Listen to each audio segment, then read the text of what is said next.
7 கன்னிமார்கள் நீராடுறாங்க. Okay, பகவான் அங்க போய் ஒரு பண்டார வடித்துல போய் வந்தாரு. ஆமா, அந்த யுகம் தோன்ற வைக்கப்பட வேண்டுமே, கலியுகம் படைத்துதானே அழிக்க முடியும். அந்த பெற்ற சிறப்பு அதுதானே. அதற்காக பகவான் என்ன செய்கிறார்? ஒரு விளையாட்டு விளையாடுறார். 7 அம்மைமார்களை நீராட போற இடத்துல பகவான் அங்க உட்கார்ந்துட்டு கேட்டாரு, என்ன தினந்தோறும் இந்த ஏவலை அந்த கைலிவாள் ஈசனுக்கு தானே செய்கிறீர்கள். இந்த ஒரே ஒரு மட்டும் அந்த பணிவிடையை இந்த பண்டார கிழவனுக்கு செய்கிறேன். அந்த பண்டார பணிவிடையை செய்கையா, உடனே அம்மைமார் சொன்னாங்க. அவ சொன்ன உடனே அந்த அம்மா சொல்லிச்சு, ஓட்டிலே இறந்து ஊர்வலியை தெரியும் மாட்டிக்க எல்லாது அரவணையில் சொல்கின்ற காண்டிமனுக்கு கூட இந்த ஏழை செய்ய மாட்டேன். சிவனை தவிர வேற எவனுக்கும் செய்ய மாட்டேன். அரிய சிவனும் உண்மைங்கிறது தான் உண்மை. இது புரியாத நேரத்தில் பகவான் அங்கே சோதனை செய்கிறார். அப்படியா? 7 லோகம் செல்கிறான். 7 லோக வித்துக்களை தாங்கி சுனைக்கரையிலே அக்னியாக இருக்கிறார். 7 அம்மைமார்கள் நீராடுக போறார். அந்த நீராடு நேரத்தில் பகவான் எப்படி விளையாடுறார் தெரியுமா?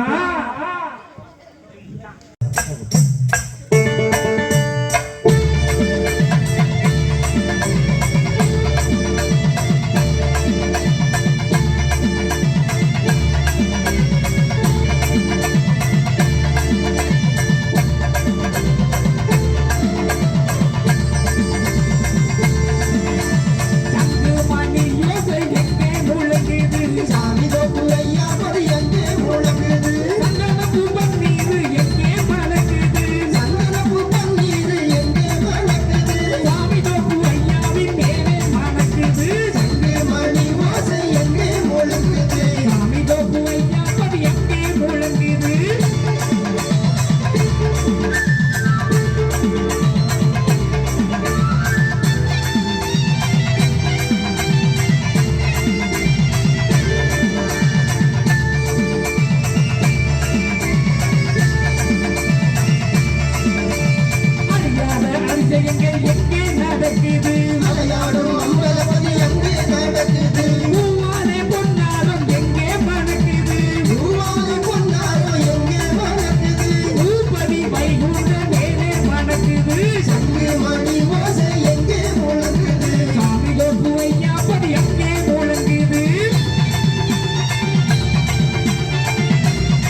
வாழ்க்கையிலையும் இடையில போகக்கூடாது, வந்துகிட்டே இடையில போகக்கூடாது.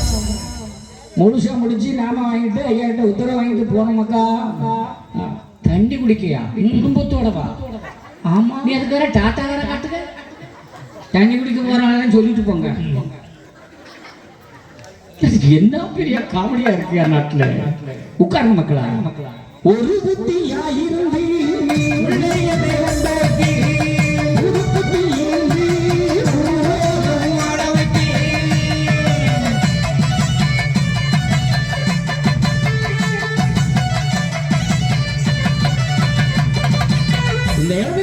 ஒரே சிந்தனை, ஒரே எண்ணம். ஐயா ஐயா வேற எந்த எண்ணம்? என் புள்ள, என் புருஷன், என் பொண்டாட்டியா எல்லாத்தையும் இந்த 3 மணி நேரம் மறந்து எல்லாம் மறந்துடணும். ஆமா, அவரை மட்டும் மனசுல நினைங்க. நீங்க நினைக்க வேண்டியவர்கள் எல்லாம் நல்லாக இருப்பார்கள். இது ஏனோ தானே கச்சேரியில மக்களே. இதுல பலம் பெற்றவர்கள் நிறைய பேர்கள். இந்த வழிபாடே வளர்ந்ததுக்கு முன்னால பணவச்சத்திரம் பக்கத்துல பதியே கிடையாது. பத்திர மாநாடு மட்டும்தான் ஏவது. அது கடக்க போனா ஒண்ணும் கிடையாது. இன்னைக்கு பாருங்க, சுரண்டையில் ஒரு பெரிய கிரவுண்ட்ல பாடணும். இன்னைக்கு பெரிய மார்க்கெட்டாவே மாறிட்டு. இப்ப தெருவுக்கு தெரு, வீட்டுக்கு வீடு ஐயா. ஐயாவளி கடகடன்னு வளர்ந்துட்டு, இன்னொரு வளர்ந்துட்டு. ஆனா வளர்ந்துட்டு ஒரு சைஸா வளர்ந்துட்டு. தூத்துக்குடி டவுனுக்குள்ள ஐயா பதியே கிடையாது. தேவீஸ்வரத்தில் ஒரு ஆஞ்சநேயர் கோயில் மட்டும்தான் இருந்து. போய் பாடணும். பாடிக்கிட்டு அவர் சொன்னா இப்படி வைக்கப்படாது, இப்படி மாத்துங்கன்னு. நீங்களே மாத்துங்க. ஜான்ல மாத்தி எடுத்து வச்சோம்.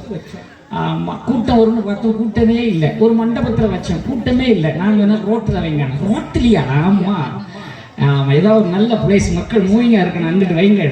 ஆனா நாங்கள் ரோட்டில் 6 மணிக்கு கச்சேரி போடுங்க. சாப்பிட ஓப்பன் கச்சேரி தான். 10 மணிக்குள்ள தூத்துக்குடி மாநகரமே ஸ்தம்பிக்கிற அளவுக்கு அந்த கூட்டம். அவ்வளவுதான்.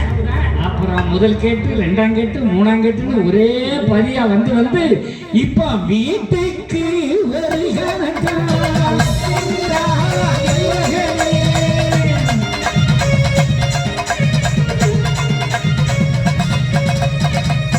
வளர்த்தது நம்ம தானாலும் கெடுத்தது நான் தான். இன்னும் வளர்த்தவங்க தானே பங்கு உண்டு. பனியோடெல்லாம் ஒரு சைஸா வைப்பாங்க, இப்படி வைக்காதுங்க. ஒரு ஊர்ல போயிருக்கேன், பிளாஸ்டிக் சேர்ல காவியை போட்டு இதான் ஐயா இப்படி வைக்கப்படாது, வேற எப்படி வைக்கணும். சாமதோப்பில் ஒரு ஆசை சொன்னேன், இப்படி அடியும், இப்படி அடிச்சாச்சு, இதுக்கு மேல என்ன பண்ணுவோம்? ஒரு சொம்புத்துக்களை முடியும், இப்படி போடுவோம். அண்ணன் ஒரு பதில வச்சேன். 1 9 ஆச்சு, 9 80 ஆச்சு. கடைசியில் இப்போ சாமிதோப்புக்கு வந்தீங்கன்னா 50 ரூபாய்க்கு ஐயா, 5000 ரூபாய்க்கு ஐயா, 7000 ரூபாய்க்கு ஐயா அப்படி கட்டி தொங்க போட்டேன். ஐயா தெரிஞ்சாரு. அப்பதான் நினைச்சேன், கெடுத்து விட்டோமே. நம்ம வழிபாடை இப்படி வைக்கணும்னு ஆசைப்பட்டோமே. ஐயோ கெடுத்து. இது என்ன? இது 300 ரூபா. அவன் வீட்டுக்குள்ள இப்போ 300 ரூபாய்க்கு ஐயா வச்சுட்டான். அது ஐயாவா? உருவம் இல்லாத வழி, அருவரூப வழிபாடு. ஓகே, ஆனா ஐயாவா? ஆழ்ந்து அகன்று ஓங்கி வளர்ந்த நுண் அறிவே உண்மையான ஐயா. அதற்காகத்தான் நம்ம கருவறையில அது வேறல்ல, நாமம். அந்த நாமம் என்பது ஜோதி. ஜோதியின் பிம்பம் இதுதான். ஆழ்ந்து அகன்று ஓங்கி வளர்ந்த நுண் அறிவே ஐயா சொல்லுங்க. வை என்றால் ஞானம், குண்டம் என்றால் அக்னி. அவன் ஞான ஒளியானவன் இறைவன்.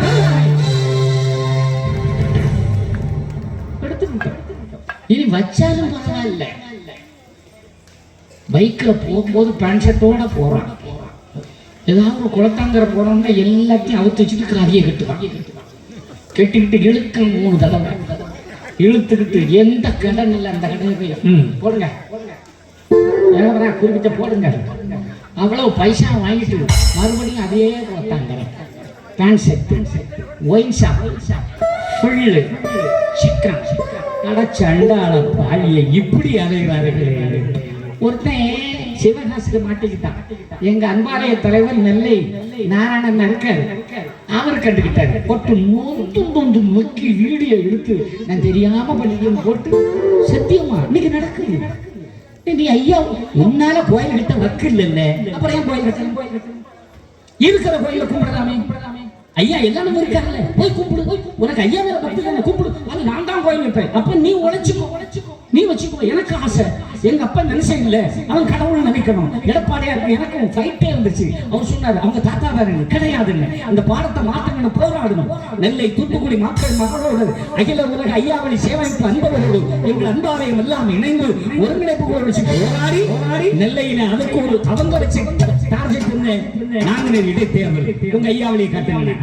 விட்டதுன்னு ஒரு ஐயாவளிக்காரன் நம்ம பிள்ளை கண்டியாப்பட்டி நாராயணன் தெருவில் இறங்கி போனேன். ஆனா நம்ம ஐயாவளியில முக்கியமான ஆளு கிறிஸ்தவ வேட்பாளருக்கு ஓட்டு கேட்டார், ரூபி மனோகருக்கு. ஆனால் அதிகம் தெருத்துற போறோம். ஒவ்வொரு ஊருக்கு 20 வருஷம் போயிருக்கேன், மறந்துடுவாங்களா? அவளை பற்றி சத்தியம் வாங்கி எடப்பாடி கேட்டா ஜெயிப்பானா? 30,000 ஓட்டுல ஜெயிப்பானா? 32,000 ஓட்டுகளை ஜெயிப்பான். ஓட்டு வாங்காம எம்எல்ஏ ஆகாம சபாநாயகர் அறைக்குள்ள இந்த காவி தரப்பாக போன ஒரே ஐயாவளிக்காரன் அவர் தந்த பிச்சை இல்லையா? அப்போ அவர் கேட்கிறாரு, அப்ப உண்மையிலே கடவுள் தான். நான் படி 58 கையில கொடுத்தேன். அன்னைக்கு ஏற்பட்ட நட்பு அந்த பாடத்தை உடனே எடுத்தார். இன்னைக்கு அதுதான் அவங்களுக்கு தாங்க முடியல. இந்த பய போராடி சேர்த்துட்டான். இப்ப கேரளால படம் போட்டாங்க. இப்ப வைகுண்டசாமிக்கு ஒரு கள்ளப்பையக்கு படத்தை போட்டு இதுதான் வைகுண்டசாமி போட்டிருக்காங்க. பார்த்திருப்பீங்களா? முத்திரை கட்டாங்க போறீங்க, அங்க ஒரு போர்டு போட்டிருக்கா. யாராவது என்ன கேட்கல? என்னத்தை கேட்க? பைசா மட்டும் பையில கொண்டு போடுங்க இல்லையா? நீங்க கையில பைசா எல்லாம் பிடிச்சா பறிக்காத. கேட்கலாம் இல்லையா? நாங்க ஒத்திக்கை எப்படி கேட்க முடியும்? அதான் கூட்டம் நீ கேளுதா என்ன வந்து இன்னும் சீக்கிரம் நடக்கும். ஊட்டுறதல்ல இந்த உடம்பு. அதனாலதான் அரசம்பதியில அந்த வழிபாடு பழைய நம்ம பதில மாதிரி தான் வச்சிருந்தோம். எல்லாம் மாற்றி ஐயா 5 தலை நகத்திலே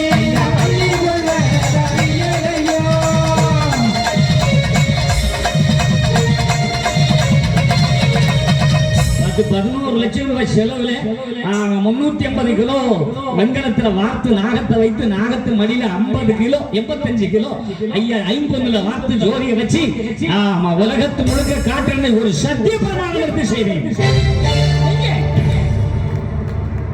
நமக்கு ஆசை செஞ்சோம்.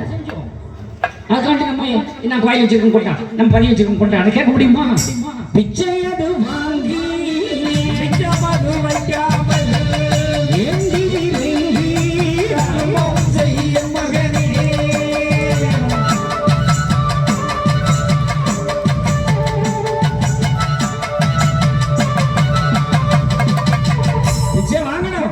மிச்சம் இல்லாம தர்மம் செய்யணும்.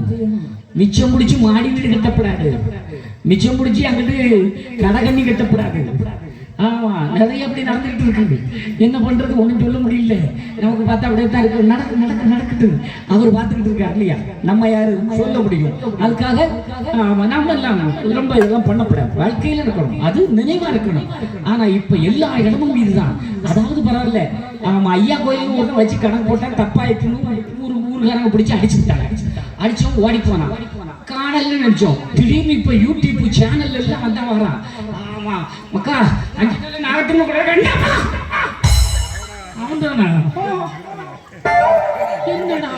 நம்ம பாடுறது அந்த பாட்டு ராகமே இப்பதான் வந்துருக்கு. நம்ம கொஞ்ச நாளைக்கு முன்னாடி 20 வருஷத்துக்கு முன்னால பாடிட்டோம். ஒண்ணு அதுவும் அழகா பாடணும், பரவாயில்ல. ஆமா, காய் வெள்ளம் வருதுப்பா, ஒரு கப்பல்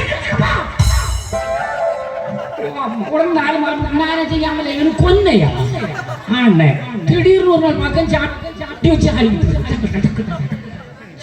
ஐயாவளிய கொல்லிட்டாங்க. ஆனா கடவுளே, நம்ம வளர்த்த ஐயாவளி இப்படி போயிட்டேன். மஞ்சப்பால் குடிச்ச. ஆமா, எனக்கு ஒரு ஆசை. இந்த சாய் மாதிரிலாம் தேக்கங்கட்டை அடிக்கி. ஆமா, நெய்யூத்தி கட்டையடிக்கி நீந்திக் கொள்ளும்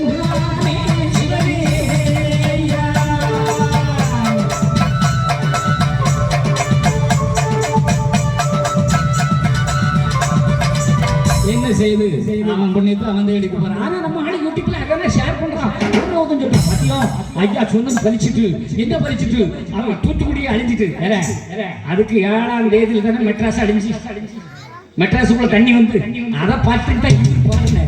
இந்த பாட்டு பாட்டை சிவச்சந்திரன் ஏற்கனவே மியூசிக்கோட பாடித்தார். அதுக்கு முன்னால சங்கரபாண்டியர் பாடித்தார். நாங்கெல்லாம் பாடுனதில்ல, ஐயா பாடுறார். அழியுதுன்னு சொல்லி உலகத்துல மக்களை பயமுறுத்தலாம் செய்யணும், அதுல இருந்து காப்பாற்றணும். உடனே நம்மளோட பாத்தீங்களா வீரபாண்டிய பட்டணத்துல சாமி சொன்னது நடந்துட்டு. நான் போன் பண்ணி கேட்டேன், இந்த மாதிரி லொல் எல்லாம் பண்ணிக்கிட்டு தெரியாத. அப்புறம் அங்க வந்துருவேன், எனக்கு இந்த பயம் கயம் எல்லாம் கிடையாது. இங்க கனமே கிடையாது.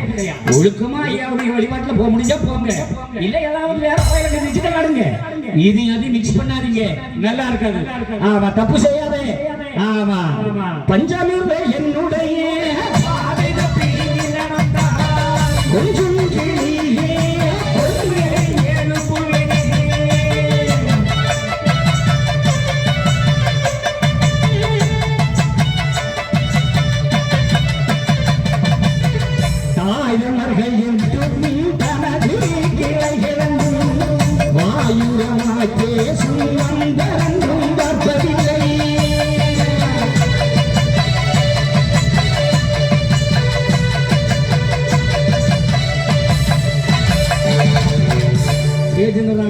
மேடமடியா பாடுறானே. போட்டு போட்டு நம்ம பிள்ளை தானே. அண்ணி எக்ஸ்கியூஸ் எல்லாம் யார்கிட்ட கிடையாது, ஐயா கிடையாது. மொத்த அடி என்ன மாதிரி அழுகுறேன். ஒழுங்க பாடி உபதேசம் பண்ணியார இடையில காவாலா பாட்ட காலை கிழிச்சு விடுவாரு. அப்புறம் தான் மொத அடி எங்களுக்கு தான், அடுத்தடி யாருக்கு உங்களுக்கு மணி அடிக்க உங்களுக்கு தான். அங்க விளக்கு வச்சு ஐயா சிவ சிவ சிவ ஒழுங்கா சொன்னால சொல்லும் போது பக்கத்துல பிள்ளைய பார்த்தால அப்புறம் தான் நாம விடுவேன் உனக்கு. நாம விடுவோம் பாரு. ஆமா, செயினை பெருசப்பட்டு வந்து ஐயா வாங்க விடுவான். செயின் இல்லாம சும்மா இருந்தாலுமே 10 ரூபா கழிவான். அது 100 ரூபா விடுவான். ஆமா, முதல்ல அவன் கையை விட்டுட்டேன், அவ்வளவுதான். நீங்க நினைக்கிற மாதிரி வைகுண்ட சாமி சாதாரண சாமி இல்லடா. குடியிருந்து கோரைகள் செய்வேன்,